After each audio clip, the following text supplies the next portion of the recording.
2026 Carnival season. We're joined by Mrs. Carolyn McDonald-Riley, Director of the Tourism Linkages Network at the Tourism Enhancement Fund. Give to them, that's my song, Encore, to discuss the findings of the Carnival in Jamaica Economic Impact Assessment for 2025 and what we can expect heading into this season. Ladies and gentlemen, here she is. Carolyn, I didn't know so there was an economic impact assessment. Morning. Good morning, Delia. Yes. Good morning, everybody. Yes, there is. Yes, there is. We have to know the impact of our programs, and we have to know as we invest, is it worth the investment? And we also have to point people in the direction to invest. So we have good news, so we wanted to share it to say, here is an area to invest in. Love it. I am reading here, Jamaica Carnival drives Jamaican dollars 165.7 billion economic impact in 2025. Anything goes up? That is correct. 165.7 billion. And let me break it down a little more. If you put $1 on the table and you invest it in Carnival, your return is $225. $1 for every $1 you spend. Because of the different, first of all, when somebody comes for Carnival, that is one show person you know not going to stay behind the four walls, right? Yeah. You're sure of that because they want to be out there. And when persons come for Carnival, they eat our food, they drink our drink, they go to our hairdressers, our stylists, they go to the different attractions, they come here for the different parties, activity, that is the surrounding activities. So they are out and they are spending. And they are spending on the costumes, which are not inexpensive, and all the other things that's happening. So they come to spend, and this is direct spending in our economy. So, yes. So break it down a little bit for me then, Carolyn, in terms of economic impact and what that looks like. So let me give you it a little more directly. Yes. So, first of all, we have been having significant increases year over year. Because last year we had a 66% increase. But in terms of our local domestic patrons, in 2005, we're looking at 7,400 persons who were there on the street. So the local people are participating too. We had from overseas, in terms of our visitors, 5,400. The revelers are talking about. And in terms of, we had a slight decrease in first-time visitors. We are looking at 54.5% of our persons on the road being from overseas. Whether we're talking about UK, we're talking about the Caribbean, we have had an increase in the Canadian market. So yes, we have been. But you want to hear a little more about the economics? Let me tell you what is happening here.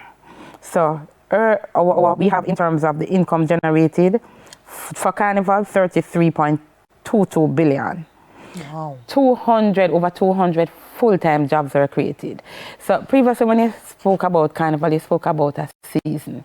So somebody would have been doing something for that season. Now we have been able to create full-time jobs. This all year round because by the time Carnival finishes, it's time for you to start preparing for the next one. You know, I can understand almost everything you said. But how you track me come from Canada, I'm going to go eat at Daily restaurant. Oh, you know I'm going to So let's tell you what we did. Yeah. So we had a number of persons last year, and our revelers can attest to it. We went to where they were, and we picked up the data. We had a number of university students. Some of them were reveling in the crowd. Some of them went to the areas where they were staying. Some of them went to the areas where they picked up their costumes. And we asked you, from the point of when you came to where you were going, and this was real raw data. Yeah. Okay. And rich, and it was real time. So as soon as I picked up the data, it came in. So we are able to track where you spend. Yeah. I think this is the first time for me that I tracked the Carnival in Trinidad on social media and had an idea of just how massive it is there. What differentiates our destination and makes it so attractive to our visitor as a Carnival destination? What differentiates us is our cultural fusion. Okay. So yes, in Trinidad there'll be more soca, but when you come to Jamaica, we are infusing everything. We have our reggae, we have our dancehall, we have our gospel, we have everything in Carnival, and it's a part of what we do. So we bring all of our experiences under one roof. And therefore, when somebody comes here, they don't come here just for one genre of music.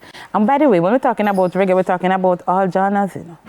So people come here for an experience. It's not just an event. Yeah, it's interesting that the Honorable Minister of Tourism, Ed Bartlett, says overseas visitors spent an average US $5,320 per person in 2025, which went up from 3,209 in 2024, a result in total direct spending of 3.76 billion. He says among first-time visitors, 78.7% said they traveled specifically for Carnival, while the figure rose to 87% among repeat visitors. So a lot of people really come in just for Carnival. Yes, a lot of people come in, and the Carnival is not a one-day activity. They're not coming just for a show. It's a series of events. It ends with the road parade. 3 weeks so they spend a couple of time, and then we would like to expand. So when they come here, we want them to spend another week now to go to the North Coast. But the Carnival people come to be in the road, come to the parties, all of that. Breakfast and parties. that is why it is so much greater an impact, you know, so. That's amazing. I mean, you can stay home and see it and say, Lord, watch your people walk up and down on the road. But when you hear the kind of economic impact that it has for Jamaica, I feel like, Neville, that is something that I definitely didn't put a figure to.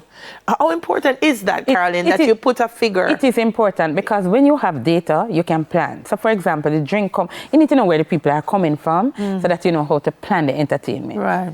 You also need to know how much people come in so that you can't run out of water, you can't run out of tasty patty, you can't run out of drink. So people come here for some iconic things. And there are some places that you create a hub. So there are different, so for example, Devon House will be a hub for one. I've seen the AC Hotel being a hub. I've seen Summit being a hub.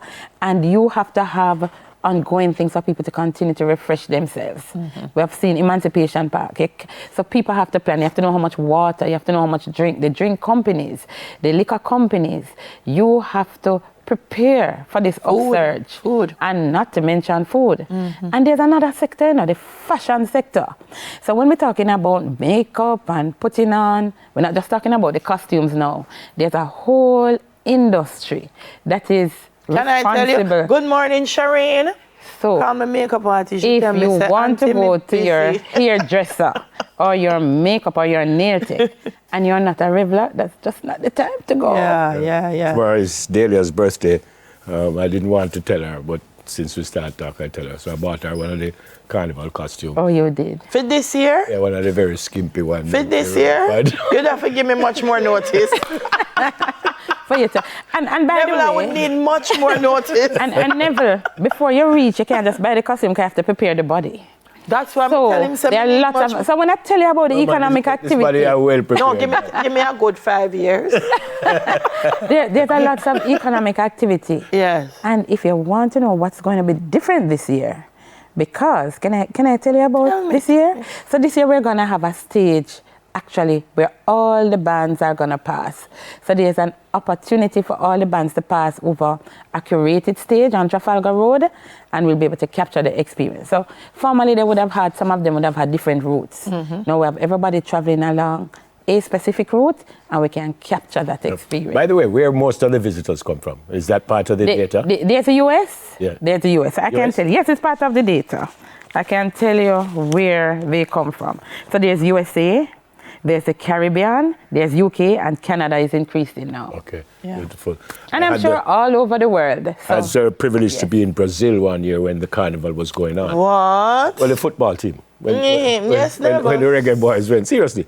And you know, they put stands on the sides of the road. Yes. So, you know, like Beach would have, you have stands on this. Seriously, you know, they put stands on the side, and the people them just come sit down. Yeah. And everybody just, whereas now we would just carry a little igloo out on the road, because the people in front of Devon House. And, you know why? You know? We don't have no space. We don't have no space. We don't have enough space. But we do have a viewing deck. Yeah. But that can hold so much and no more. Yeah, man. But had we had space, because thousands of people. Yeah, that's beautiful. Well done, and thanks for sharing that for us. Mrs. Carolyn McDonald-Riley, she's the Director of Tourism Linkages Network at the Tourism Enhancement Fund. After the break, we take a look at the importance of research in Jamaica. Like this. Yep. Yes. Soon come.